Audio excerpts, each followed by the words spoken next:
New York Liberty are still holding it down in the Eastern Conference with the #1 spot, but unfortunately they're experiencing a little bit of trouble. They experienced a loss against the Indiana Fever. This is their third time this season losing to them, in a row. And they lost by just 1 point, but it was a difficult battle. They trailed by 12 in the first quarter.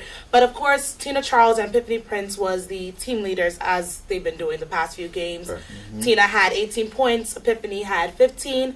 But rookie Brittany Boyd also had 14 points, and she's been scoring in the double digits for, 3 out of 4 of the past games. So the Liberty are holding it down, but they are experiencing trouble, and I'm hoping they overcome it because if they want to get to the playoffs, they need to be playing at a top-notch level. And they've been holding it down, so everybody's so excited, Liberty #1, Liberty #1.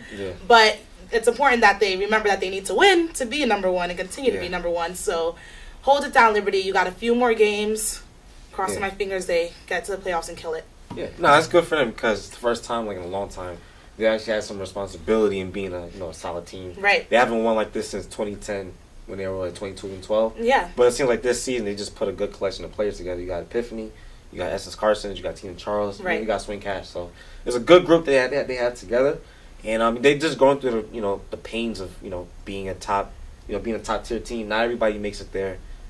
In green pastures, you got to go through some troubles to get there. So they're learning what it's like to be a top-notch team. Yeah, they've got a nice balance of veterans and young players. The rookie that's contributed there, but anytime that you're at the top, everybody's gunning for you now. So that's what a team is to learn on the way to winning a championship. Absolutely, is how to win down the stretch. They've got the talent to win, and it's very nice to see them having a great year. Yeah. With everything that went on at the beginning of the year with Isaiah Thomas, taking over the team and all that. So now that they're winning, this is good. It's been a nice distraction away from that. Hopefully they get some more media coverage. Exactly, and this is the best the team has done in New York Liberty history. So it's looking very good for them. But like you guys said, they have to keep it up. They have to maintain what it takes to be #1, and I think they will. I just still feel like they're doing so well, and there's still not enough media coverage.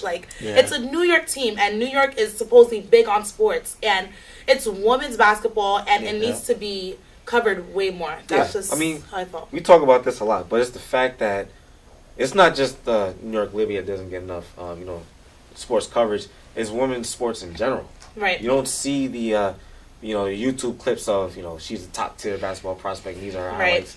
You don't see I think last year was probably the first time they had a Jordan Brand All-American Girls basketball game. So it's things like that.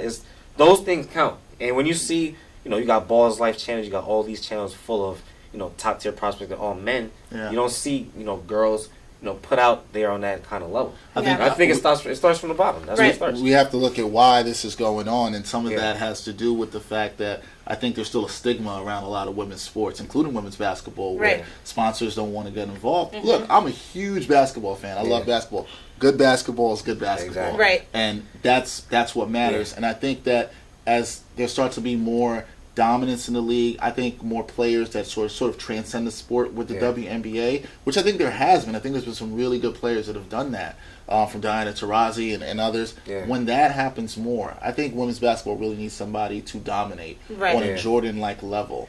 I think when it gets to that point where someone's consistently putting up 30-point games, even 40-point games, I think that's going to start to get the attention. And maybe the other people that like me that don't maybe will watch occasionally, they're going to say, hey, that's good basketball. We want to watch. Right. And that's the thing. They actually play the cleanest basketball of the two male and female. They play the right way.